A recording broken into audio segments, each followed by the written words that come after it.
Thank you to the organizers for organizing in this slightly disconcertingly beautiful place, and for inviting me to speak. I'm going to speak about representation theory of line operators in 4D holomorphic topological, which I will just call HT from now on, QFTs. So this talk is based on work in progress with Tudor de Mofte. So I want to start with some aims. So the first one is to present a physical framework for representing the meromorphic braided tensor category of line operators in 4D HT QFT. So I'll explain what this structure means. Oh, thank you. And so I want to say some names at this point. So obviously Kevin Costello described line operators as modules for the Yangian in work in 2013, and then follow-up work with Witten and Yamazaki in their H theory and interpretability papers.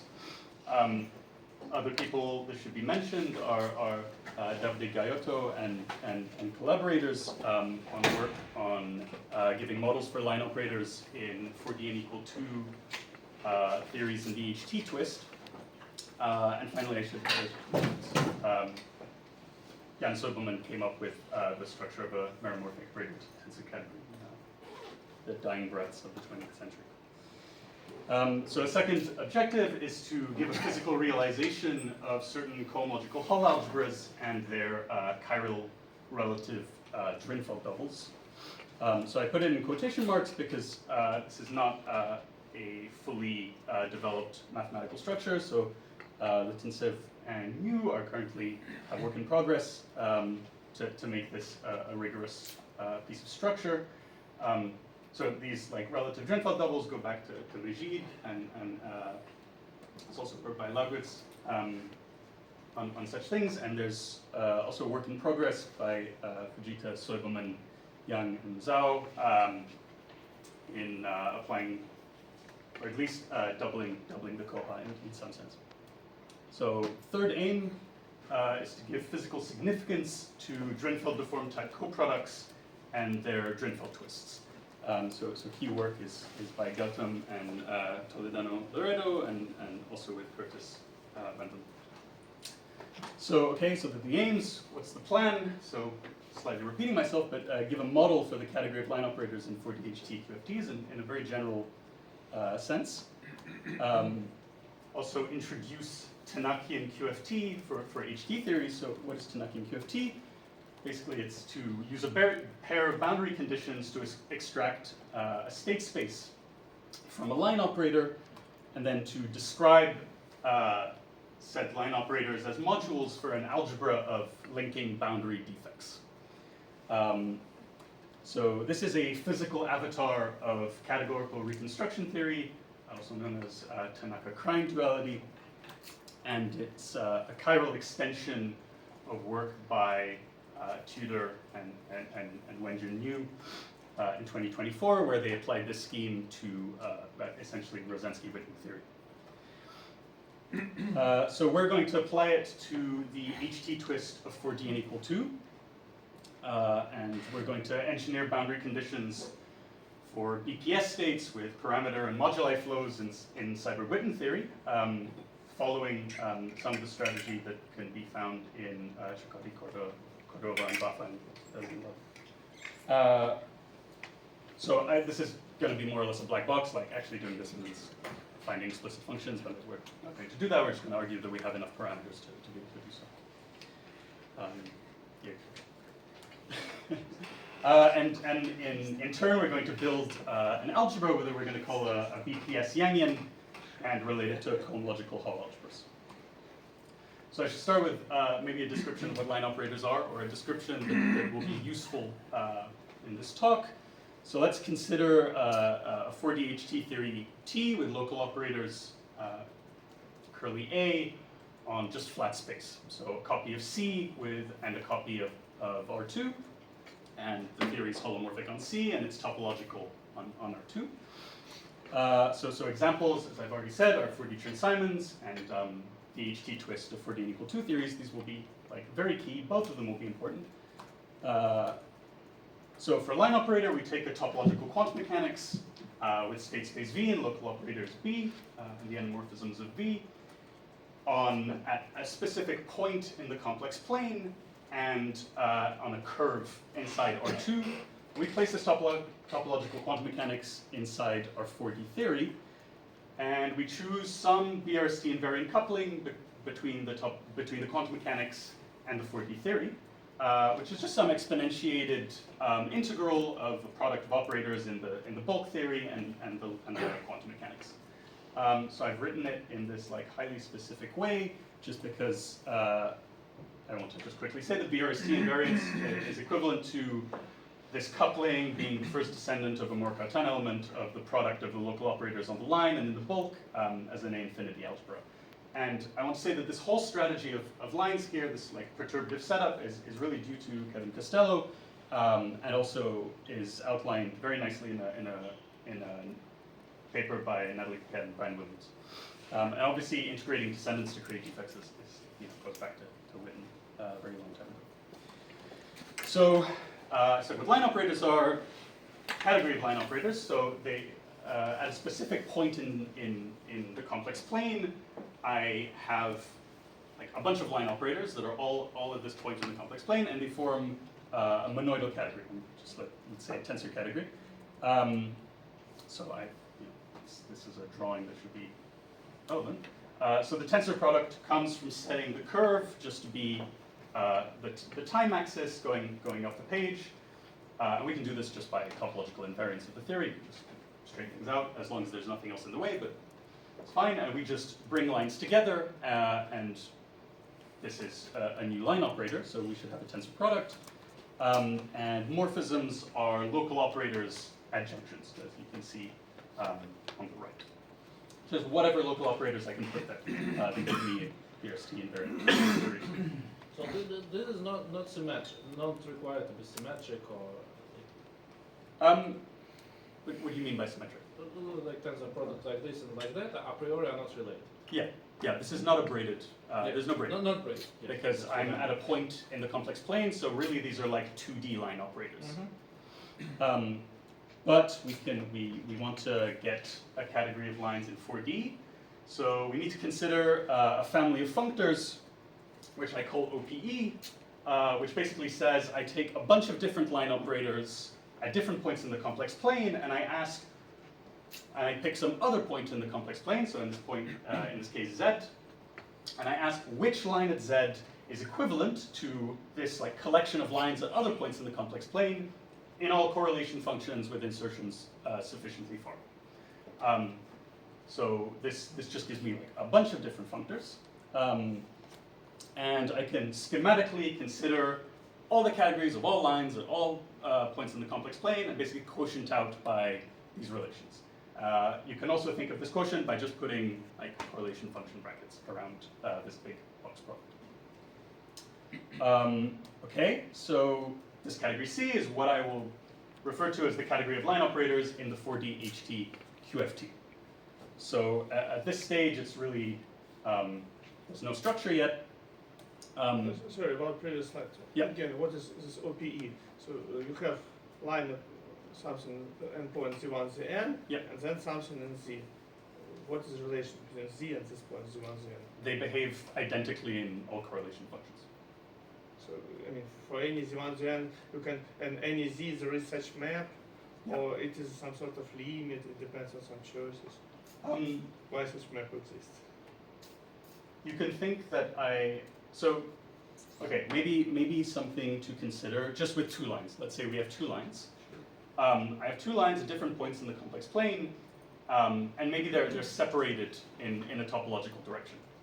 I can Taylor expand one line around the position of the other line, and now I have two lines effectively at the same point in the complex plane, and then I can basically bring them together in the topological direction using topological invariance, and then I end up with a single line operator. This is one way of bringing them together, but generically yeah, generically I can always, this is basically just the same concept as an OPE for local operators. So for local operators, if I have some collection of local operators, I can just take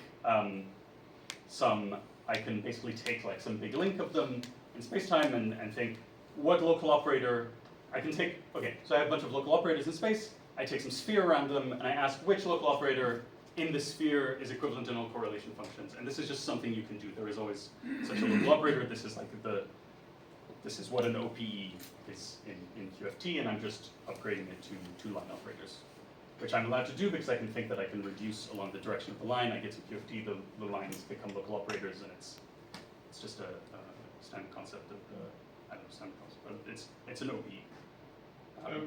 Sometimes OP is like infinite power series. Yeah, so yeah. And yeah, that might be the case. I'm allowed. it's still a line operators as power infinite, so you can take infinite sums of the lines operators. Yeah. So it's some sort of, actually maps into some sort of extension of CZ where you allow infinite linear combinations. It's kind of. Yeah, I will. Yeah. So the OP functors endow this category with a meromorphic tensor product, which is basically just defined as I said before. So you have one line at Z, one line at Z prime, and I ask, give me a line at Z which is equivalent in all correlation functions. And so this defines a tensor product, but it critically is labeled by the difference in the complex plane. So this is what a meromorphic, this is a notion of meromorphic tensor product. And we always use the convention that the tensor product is ordered by their ordering in the real direction, which will just go along the plane from left to right.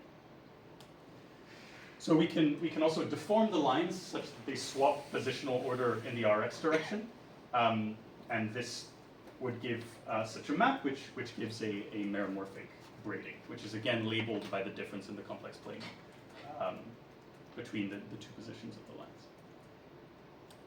So there are many approaches to defining such meromorphic braided tensor categories. Obviously, Sorboman, Sam Raskin, Katesgary, and again Gautam and Toledano Loredo all have work that elaborate such structures. The approaches are slightly different every time. They should all be equivalent in some way. Our approach is also slightly different. But this is not a mature mathematical field. So now I'll move on to Tanaki and QFT. So as I said before, this is really inspired by categorical reconstruction, which is a mature mathematical subject for graded tensor categories, not for the meromorphic case. But I just give the general idea here. So as I find a functor from my category to vect, which lifts to an equivalence of categories between my original category C and modules for the endomorphism algebra of the functor. So this is the basic concept, and this is what we'll do for our line operators. But I want to put a bit of an asterisk. We're going to do this in quantum field theory using the physical avatar that is Tanaki. So in standard way, the tensor product becomes a coproduct, and the braiding becomes an R matrix. Whereas these structures on the algebra of endomorphisms of the functor are induced by these structures on the category that I start. So what is F tilde? Well, it's a module for Y. So I have this vector space here, and I have some map of my algebra into the endomorphisms of this vector space. So going back to this model for perturbative line operators, I should think that this is a topological quantum mechanics where the vector space is this, and where the vector space is the image of the line under F, and my algebra of local operators is the image of my Y algebra. So I can really write this as long as I have the right couplings, as long as I can find BRST invariant couplings. I can write the target of this functor as like an explicit line operator in my target QFT, and where these A's are local operators in the bulk, and these are the endomorph, like the image under the representation of the elements of Y. So a gadget that will be really useful is something that, that's called the universal line, where I basically just use the full algebra. I forget the representation. It's called universal because under the right conditions, all line operators should factor through this line operator. And so you can do computations, you can compute the structure of Y using this universal line. And this is an idea that, again, goes back to Kevin Costello. Sorry. Yeah. Is it very nice question. So what we already have and what are we defining in this slide? Do we have this F tilde or we are defining? I haven't built, so it's just what this structure should be. I haven't defined what F is. I'm just saying that given such an F, I can do all of this. So assume that we have this F tilde. Yeah. Then what? We can define, what can we do?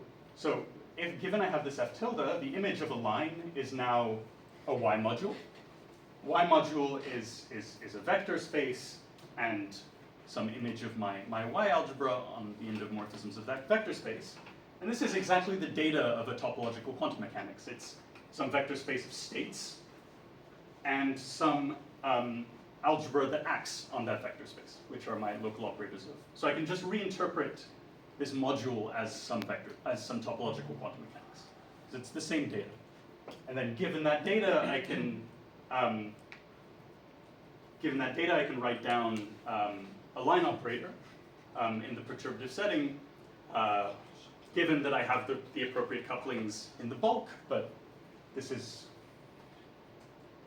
just given that I have a module like this that I obtained from my line operator. I'm claiming that this is. Different regions. F tilde of LZ is what? Is a Y module. It's a Y module. Yeah. Then it is equal to rho. Rho is a Y module or it's a factor. It's a Y module. So it is Y module. Yeah. Then have then what? So There's a column. So Y module is from Y to what's written there? So this is just a map from Y to the endomorphisms of this vector space, just a definition of a module for Y. So Y module it contains inside it this structure. yeah. And then given this, I can associate a topological quantum mechanics. I can argue that there is a unique coupling into the bulk, and I can write down some explicit line operator in terms of the fields of my bulk theory. I will, maybe this is very schematic at this point, but I just wanted to motivate that, like, given this abstract structure, I can already see that I should be able to get like an explicit line operator out. Your V and B depends on L and Z. Yeah. So but before you had sort of a kind of universal. sorry, so here this is just a generic line operator. This is any line. And to any line, I apply this functor, I get a vector space. It lifts to a module for the endomorphisms of my functor, and I get a Y module. Given a Y module, the vector space can be interpreted as the vector space of the topological quantum mechanics, and the target of the representation can be interpreted as local operators on that quantum mechanics. That data can then be coupled into the bulk, I claim in a unique way, to produce an explicit line operator. And this is just a general thing for any line. And then I say, well, I can just forget the representation and work with a line operator that is coupled just simply to my algebra of endomorphisms of my functor. And that all line operators of this form will factor through a line operator of this form. So you basically say that here the Y are abstract generators of the algebra, and there is no need to take them in a particular representation. The representation depends on which defect you put in your theory. Like you have different types, but all of them, in all of them, you have the generators which you just need to relate, and that's it. Yeah. Okay. For the AIs in the last formula. The AIs are local operators of the bulk theory.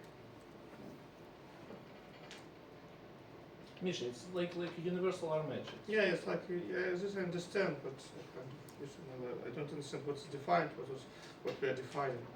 So it's just So, given for example, I left have side this, depends on L of Z, right side does not. And then I don't understand. but this very much, the right hand side does depend on L of Z.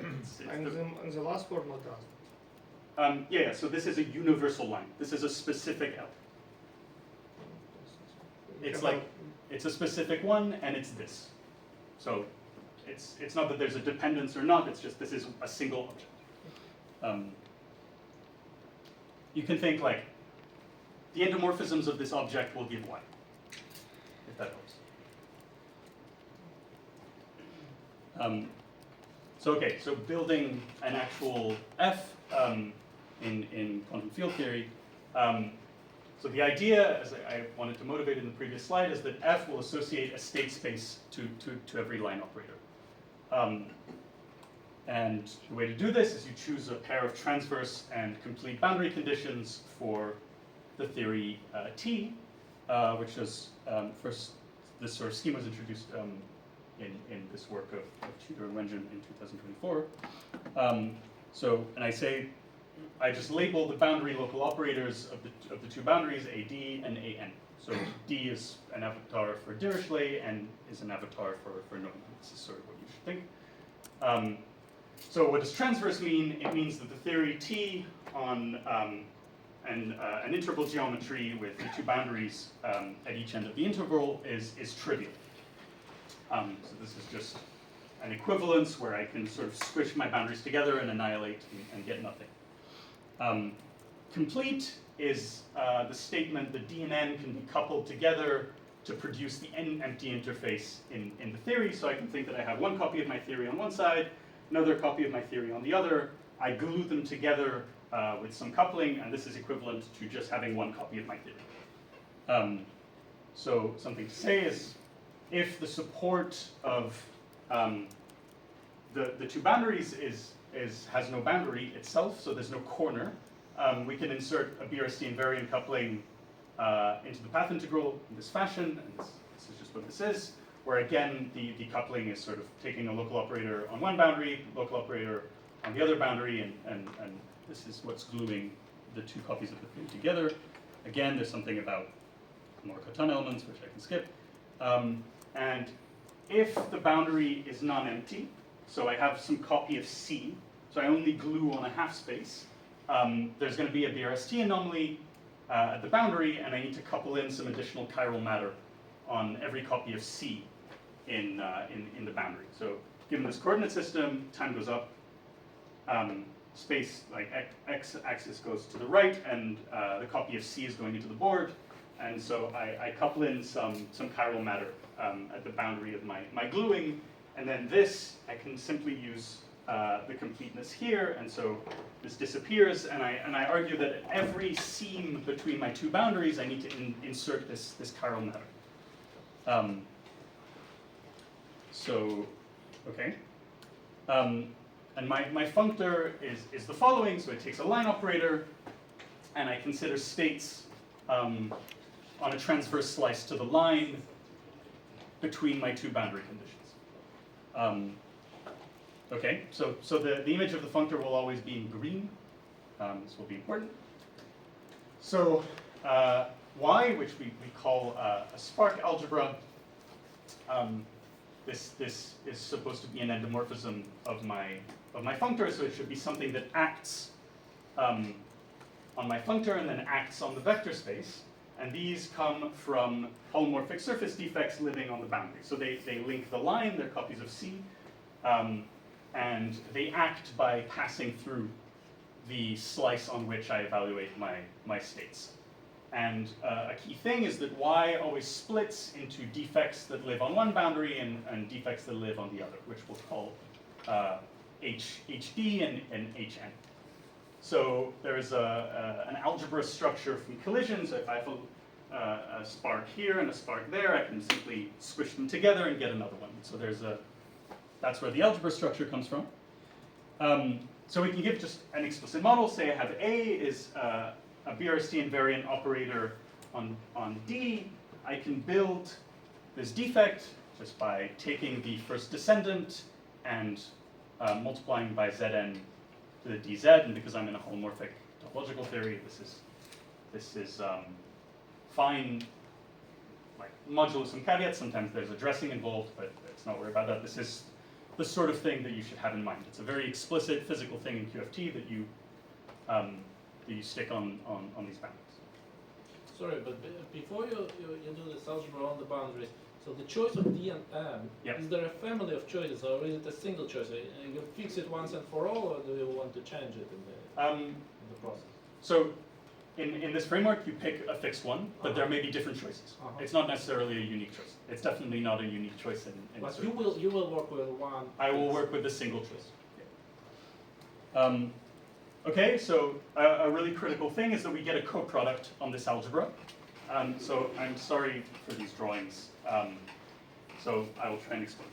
So the idea is that I have two lines inserted into my functor. So I have a tensor product of lines inserted into one copy of my functor. It's acted on by a single copy of y. And these are the sparks living here, and they can pass through and act on the vector space. And I can get I can get two different state spaces by using transversality to pinch here, and then to use basically just the definition of transversality that they produce two different separate copies of my theory, and I get two different vector spaces. One associated to L of Z, one associated to L prime of Z prime. And in doing so, I get two copies of Y acting, and there is a map induced by this pair of pants, basically. And you can think that the map is induced by taking one of these elements and pushing it along the pair of pants and splitting into two copies. So the slogan is pair of pants of boundaries gives you a coproduct. So something important to note from the geometry here is that you can't pinch if the lines are at the same point in the complex plane, and so you know that this coproduct that I call delta t for transversality is meromorphic. So it's going to be singular generically. Can you see again what happens to the complex direction of the pinching point? So this pinching, formally my theory is on a transholomorphic foliation, and I'm allowed to like deform this foliation. And so as long as I maintain this foliation, I can sort of, you should think of like copies of like C, Yep. and I have like squished them at a point and deformed them such that they come very close. After the pinching point, how many copies of C do you have? You still have the same copies of C, but they're all like very close together, and they're like perturbatively equivalent to having nothing. I can also not pinch, and I can simply because I mean this is a topological direction, so it doesn't really matter how separated they are. I'm just pinching to sort of bring home the fact that they trivialize. Okay. But you don't need to pinch. But I guess pinching is my like physical representation of trivializing the theory using transversality. And so you should think that this is an integral over C, and I have like a concrete integral that I then like trivialize away from two disks, and the integral splits into two integrals. This will be like how you get coproducts. And there may be quantum corrections, but this is geometrically how it goes. So we get an R matrix, and the R matrix takes tensor product of modules to tensor product of modules in the other direction. So I need to start with two state spaces and end with two state spaces. So they're initially separated by transversality here. They're separated by transversality there, but I've braided in the middle. And I argue that this R matrix is trivial, precisely because when it braids here, this is what's happening. But this we know is we can trivialize in the middle, and so it's completely equivalent to them moving past each other in completely separated theories, so there's trivial braiding. We also get a coproduct from completeness. So this is another way to form a pair of pants, where instead of like pinching or trivializing between the lines, you insert two new boundaries between the line. So again, I'm sorry for, it was difficult to decide how to draw these things without changing the coordinate system over time. But as you can see, you have your sparks down here, you push them along, and then you'll get some interaction with the chiral matter, and it will create more sparks on the inside, and again, you get a co-product. Single state space on the bottom, 2 state spaces on the top, single copy of my algebra on the bottom, tensor square of my algebra on the top. So we can do this for any 2 z's. In particular, when they're at the same location, you can really see this explicitly. You could just have these 2 things. You can still split. You can always separate in the topological direction for free. So you expect this coproduct to be holomorphic in the separation. Now the R matrix that you get is non-trivial. So the drawing of the R matrix here, so I need to start with 2 state spaces. And with 2 state spaces, I need to braid. And this is the diagram that you should have in mind for this R matrix that you associate to the coproduct that you get from completeness. Okay. A Drinfeld twist between these 2 structures. So I have 2 coproduct structures that both come from 2 different pairs of pants. The obvious thing is to kind of invert one pair of pants and do the other pair of pants and concatenate. And this is exactly what I've done. So you start with 2 straight spaces down here that are separated by transversality. You sort of unpinch and then insert 2 boundaries using completeness. And I've drawn this little diagram. This should be commutative, where I can take my coproduct using transversality, apply my Drinfeld twist, and get my completeness coproduct. So my Drinfeld twist F goes from the transversality coproduct to the completeness coproduct. And in particular, that Drinfeld twist is singular because it takes a singular thing to a regular thing. Okay, there's also a nicer drawing. Yeah, so that's the sort of thing you should have in mind. And maybe important to say is that we know that this is physically trivial, so you can kind of ignore this bit, and it's really just this chiral matter that's implementing the Drinfeld twist. So then there's a very clear drawing, hopefully, for how the Drinfeld twist acts. So my completeness R matrix should be the twist of the transversality R matrix. And in geometry, it's quite clear that I take my lines, I move them past the seam, I inverse F, I braid them, which gives me a copy of RT, and then they swap position, but it's F, so it's the transpose of F. And this is the standard relation for twisting that we get really in geometry of defects. Okay, so what's the structure of Y? What was the conclusion? So you have more than one, you have several coproducts? Yeah, so I'm going to say this is the conclusion. I will summarize all of these things now. So it's an algebra with 2 compatible vertex coalgebra structures related by a Drinfeld twist. That's the structure you get from this setup. So there's a symmetric, meromorphic chiral coproduct delta T. And it's symmetric in the following meromorphic sense, because it's intertwined by the trivial R matrix, by just 1. And there is a holomorphic chiral coproduct delta C together with a meromorphic R matrix RC of Z. And it's intertwined appropriately, and they are related by a meromorphic Drinfeld twist F of Z with the standard relations.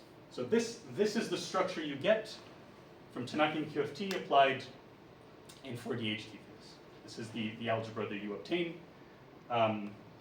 Okay, there is a very important generalization. So, no, not yet. So, okay, computing. How do you compute this structure? I'll be very quick here, very schematic because it's, yeah. So you can compute it in 2 ways. You can push elements of Y along the defect geometry. So I've already sort of shown this. You take your elements, you push them along the pair of pants, and you get an answer.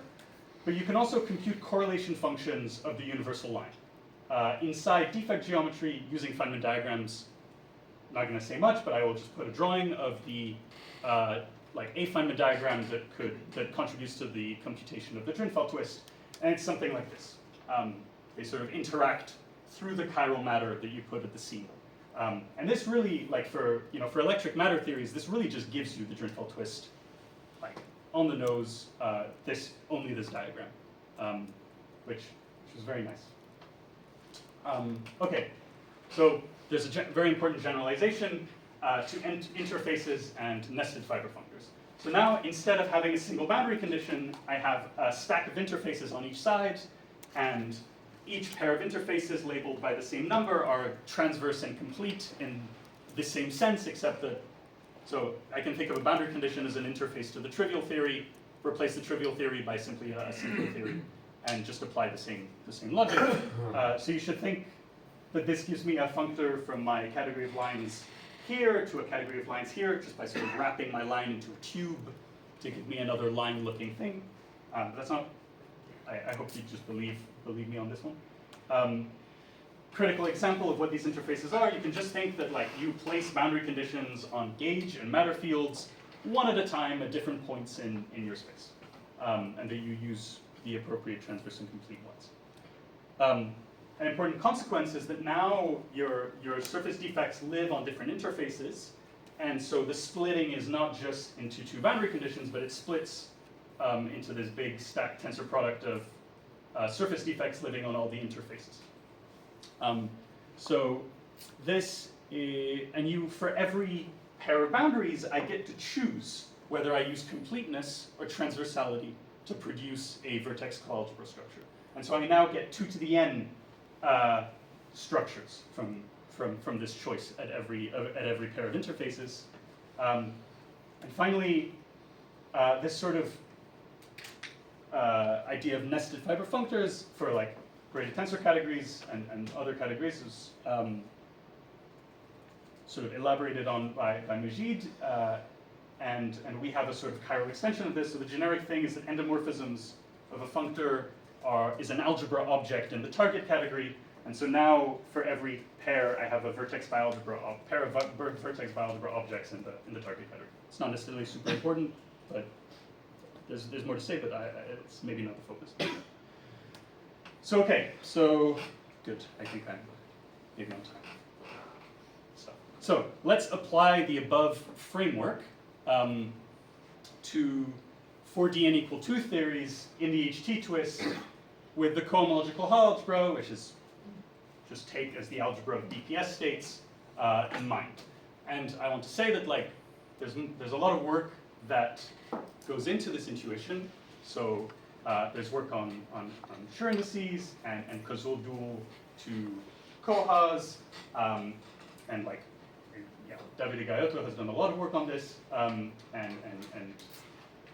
there is this paper where he and together with Grigoriev and Lee represent line operators in the HT twist at a single point as cohub bimodules. So this is like a very concrete thing that you sort of know going into this. You also have relations between characters of the coha and Schur indices that are highly suggestive. And also there is work by Dominic Joyce and Alyosha Tinsev on putting vertex coalgebra structures on cohomological Hall algebras. So with all that in mind, this is, that sort of informs why we're looking for this. So to build a fiber functor, we go to Seiberg-Witten theory. And we're allowed to do this because we're in the HT twist. We have scale invariance. As long as we don't go too far in the RG flow, we're safe. So we can just go to Seiberg-Witten theory. So it's just a quick reminder, this will be a U1 to the R gauge theory with BPS states. There is an electromagnetic charge lattice Z to the 2R. We have a Dirac/symplectic pairing on the charge lattice. We have a choice of electromagnetic/Lagrangian splitting into electric and magnetic charges. And we have a central charge, the function from the charges to see. So we will work on an open patch C to the R inside a fixed chamber of the Coulomb branch, and with an affine space C to the P of parameters. So you should think of like the UV scale that gets complexified and maybe masses. For nice theories and chambers, we can associate a quiver with potential to to this cyberwritten theory, where the nodes are a basis of hypermultiplet states. The arrows are the number of arrows between two nodes is given, and the direction is given by the symplectic pair, symplectic or direct pairing. And BPS states are stable quiver representations. I don't really want to go into what those are, but I maybe just a black box to keep track. So, sorry, this Q, is it what is called the BPS quiver? Yeah. Yeah, Okay. it's the BPS. So pure residual theory, two nodes, two arrows. Exactly. That's an example. Exactly. This will appear. Okay. And then the cohomological Hall algebra, I label AQW, should be the algebra of BPS states. And this is, there's work of, the start of this was with Harvey Moore, and then Konsevich and Soderman defined their Koha. Okay? So, I said I would build a fiber functor, so we'll build it in the following way. So we assume that we have the same, we have P is equal to R, and this means that it's sort of complete. I say pseudo-complete because of like whether or not these things lift at BD, but we won't worry about that in the sense of Shakoti, Cordova, and Bafa. So that all the central charges of the BPS states can be moved independently by flowing in this Coulomb moduli and parameter space. And so you should think, so what we're going to do is we're going to choose flows which engineer a stack of interfaces, killing BPS states in decreasing order of their mass by sending basically by sending their mass to infinity whilst keeping the imaginary part of their central charge constant to preserve the HT twist. So you should think that their mass stays completely constant, and so you have like the full 4D HT twist, and then I shoot up immediately, and I take this as an effective interface that kills that BPS state. And I do the same with the anti-BPS states in the reverse order. And I should just say that the choice, there is just a generic choice of choosing which BPS states are BPS states and which ones are anti-BPS states, but I can just make this choice. And this doesn't depend on this choice. And then once we've killed all the BPS states, we can just impose Neumann-Dirichlet boundary conditions on the U1 gauge fields. Okay? And this total interface stack with the boundary conditions on the gauge fields gives you a transverse and complete pair of boundary conditions. And it has the structure of a nested fiber functor on our category of lines. So this is the picture you should have in mind. I have my line, I have this stack of interfaces in BPS which kill all the BPS states. I have the opposite here, which I call DBPS, where all the anti-BPS states are killed. And the claim is that the sparks living on these two interfaces are the Koha here, where the BPS states live, and a dual Koha where the anti-BPS states live. So you're splitting them yeah, into two, and there's particles and anti-particles, exactly? yeah, Mm-hmm. yeah. Okay, and I really want to give like an explicit, so like these generators, so let's say the generators of a BPS state with charge gamma I, there's an end, they're like, they're currents, but there's an nth current will be the integral over C, some dressing by an operator built out of gauge fields, and then the first descendant of a hypermultiplet field which models that particular BPS state. And exactly in the way that I outlined at the beginning of the talk. And So sorry, quick question. So yeah. in this theory is when you have line operators, they're half BPS, right? Yeah.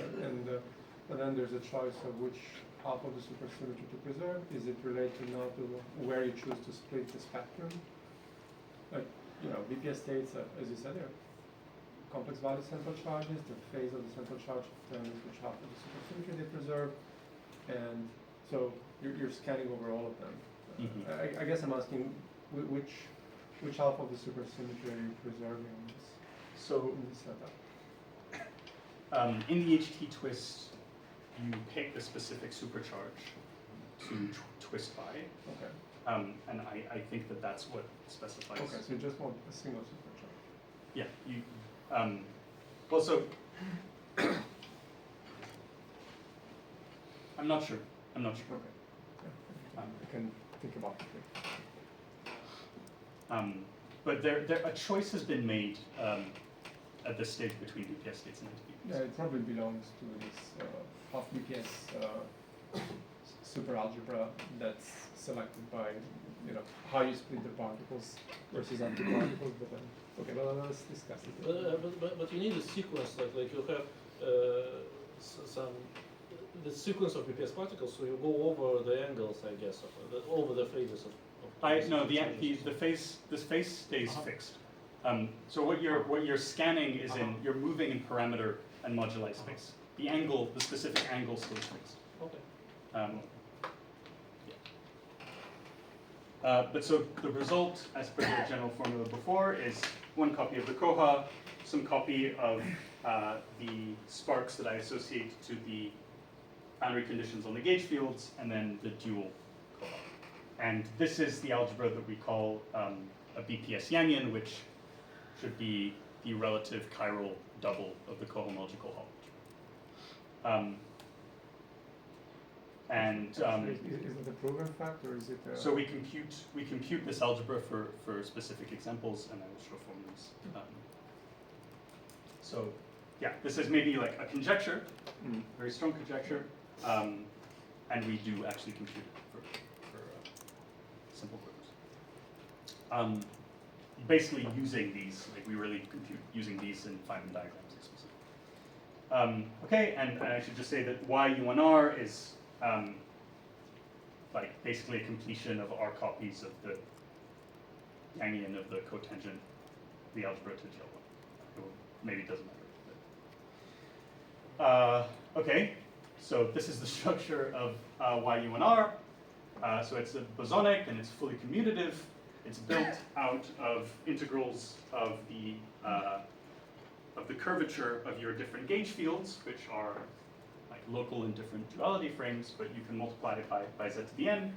They assemble into these generating functions with a log, and this is precisely because not all of these things will be mutually local, and so you'll have branch cuts that you need to take, that you need to keep track of. Also, you can think that like the standard, this is basically the integral of the standard generating function assignation, and you can see that here I've kind of integrated by parts my previous definition where I multiplied by z to the n dz. And so, I think that's just a suggestive hint. But critically, when I take the exponential of these things to get group-like generating functions, I get the z to the alpha naught. And as you can see, alpha naught is always going to be an integer because it's just, it's the charge of the relevant bundle. Okay, I have this very standard group-like coproduct, and I have an explicit R matrix that I can compute. Okay, and you can see that it's factored as the factor of this f. Okay, so I want to make a short digression to 4D Chern-Simons and shifts. This is like quite important. So 4D n equal 2 in the HT twist is perturbatively equivalent to 4D Chern-Simons for a cotangent, generically super Lie algebra that I will just refer to as GCS. So this is why my YU1 was the Yangian, or the extension of the Yangian for cotangent of GL1. Okay. Another thing that we know is that lines in 4D Chern-Simons for G with Tuft charge mu are modules for the shifted Yang. Shifted by mu. This is work of Costello, Gaiotto, and Yagi, 2021.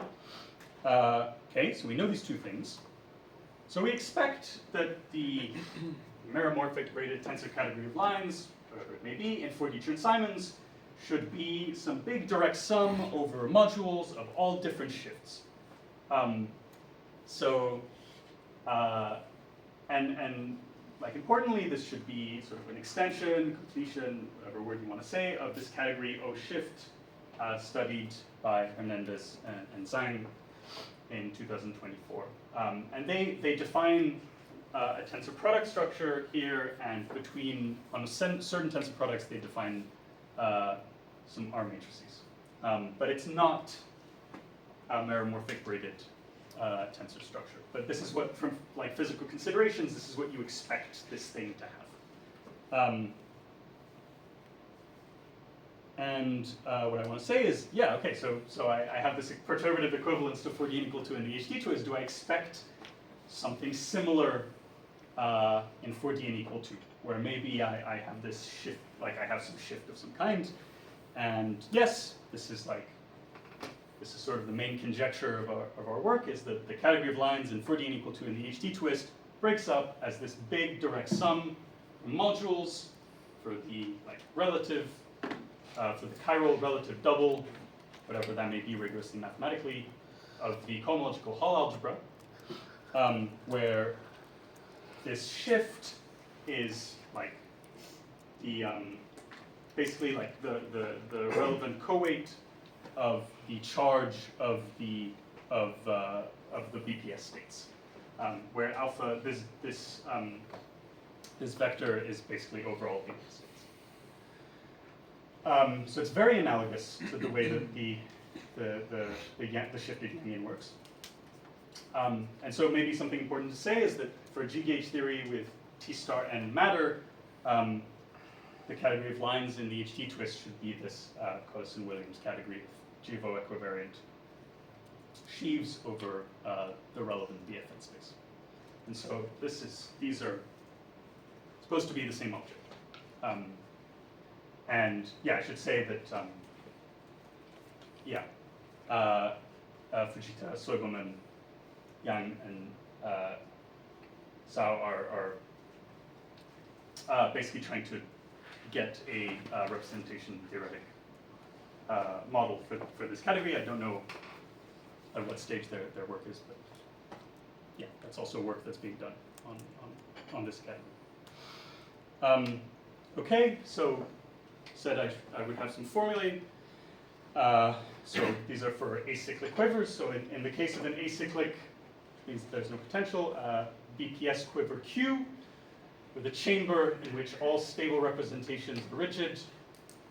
This just means, or the important thing is that the BPS states are labeled by the nodes of the quiver.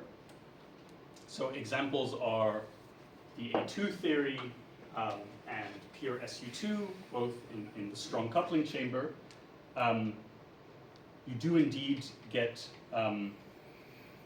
that HD BPS is the coha with this particular generating function, and HN BPS is a dual coha with likewise the same sort of generating function. I put YV1R here again, just so you have all the generators together. So this is not for the examples, it's just some generic acyclic quiver where the nodes are, where the BPS states are labeled by the nodes. So the algebra structure looks like this. Sorry, sir. Can we go back one slide? Yeah. For a moment. Yeah. So gamma I are the nodes here. So Yeah. I is like 1 and 2. Yeah. Okay. And the pairing controls is going to control the relations on the list. Okay. Yeah. So you have E, F, and this alphas. Alphas are like cartons. Yeah. Okay. Yeah, exactly. And all So- of them are currents. Yeah. So you should think that this is by analogy to the Yangian, this is like n plus. Yeah. This generates yn plus. This is yn minus, and this is the. And then so for A2, so for Argyros Douglas, you're going to have like a Yangian for A2 type ish, and then for this one it's supposed to be an affine Yangian, does it? It's not. No. So it's always of Yangian type. Yeah. There's no extra variables. It's always just one. It's always just one variable. It's always only one current direction. It's fine, but your diagram is affine in the second case. Yeah. So Kind of So affine. okay. I should say, it's not going to be, the Yangian that it's supposed to be is whatever GCS is.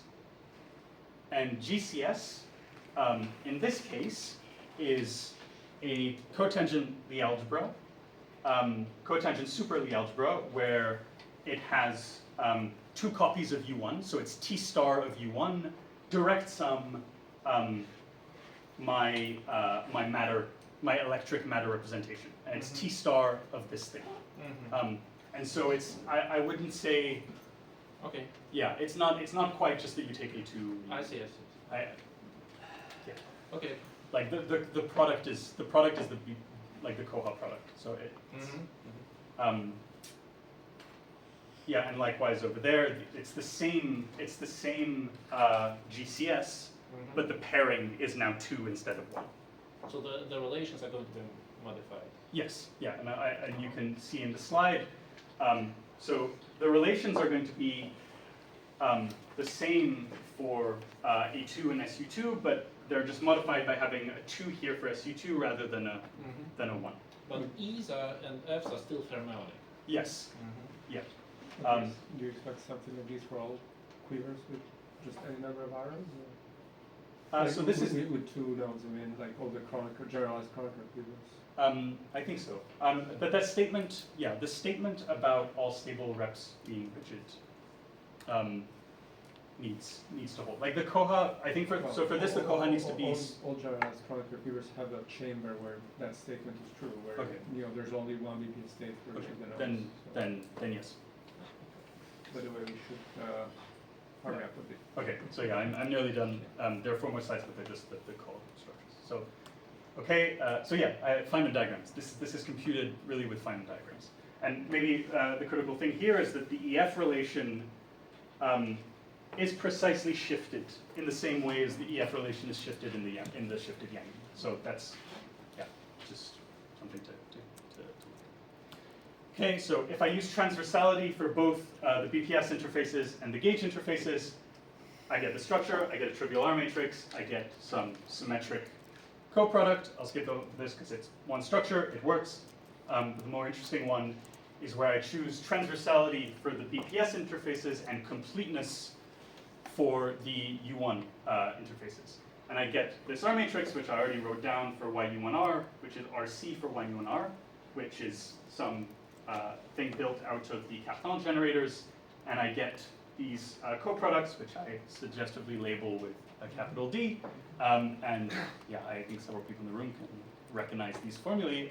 So these are exactly analogous to the Drinfeld-Deform coproduct, which intertwines the abelian R matrix of the Yangian. And this matches work by Ben Davison, Joyce, Jindal, Kobers, and Tsintsev very recently, which are different coproducts on the Koha. So this is like like a physical explanation for where this coproduct comes from. And also, a new like physical, very explicit representation of what the Koha is. And just a bonus conjecture, which is maybe, I like very strongly believe this, is that if you do some similar game in 4D Simons, where instead of a BPS interfaces, I kill n plus and I kill n minus, and I use this setup to do my reconstruction theory, this delta D is precisely the Drinfeld-Deform coproduct. And this is, I say conjecture, but like it's, yeah.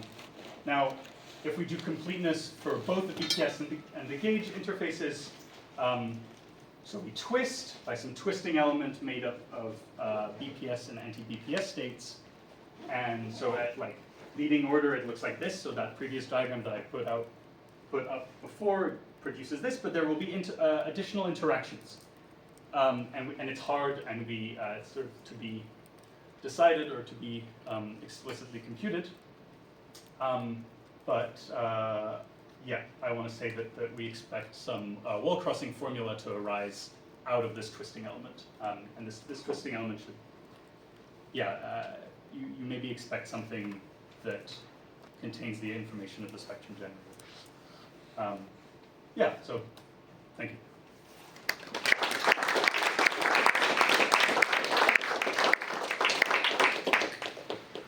So we have time for a couple of quick questions, if there's any.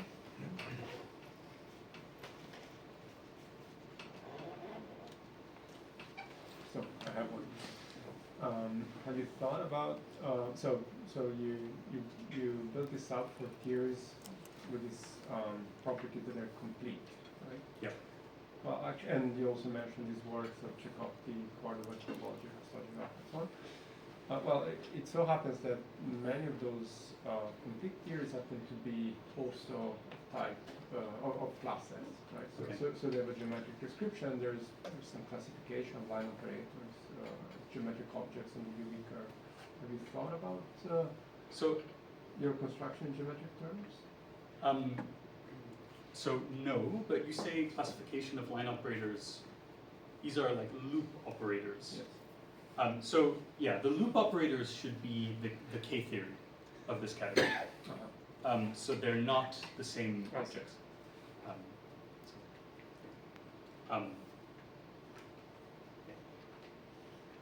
Okay. Any other questions? No? Okay. Let's thank Loic again.